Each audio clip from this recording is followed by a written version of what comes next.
In the New Testament, we have the affirmation that God became man.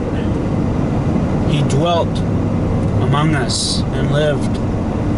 He grew up. He grew in wisdom and in knowledge. The God who existed from eternity, the God who created the world, who created time, who created everything seen and unseen. That's everything. Became man. The apostles ate with him and drank with him. They partied with him. They went to church with him. They hung out with him. They did everything with Jesus. And yet, these same apostles can say accurately that no man has ever seen God. As I believe Peter would later quote in his epistles. Don't quote me on that, but I know it's in one of the epistles. That's one of the problems of doing all the rapid reading that I do. You know it's in there. It's just the exact reference kind of escapes you. But that's okay. Let me encourage you to look it up. That phrase, no one has ever seen God. It does appear in the New Testament. And it's a marvelous mystery, but we can come to the understanding that no one has ever seen the fullness of God.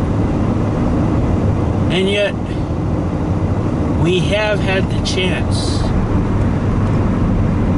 to see God partially. No finite man could see God and live. But in wonderful mystery, we can see God partially and still live. As many people lived and breathed and talked and hung out with Jesus Christ, who was God in the flesh, fully God and fully man, the way that you and I are all fully spirit, and yet we're fully man or woman. But you know what I mean, mankind. We are fully spiritual beings. Jesus was fully God, and yet we are also fully bags of bones and meat. Flesh, spirit united in one.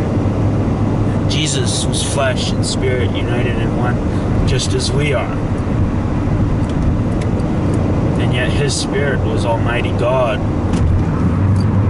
Our spirits, as powerful as they are, as real as they are not infinite God.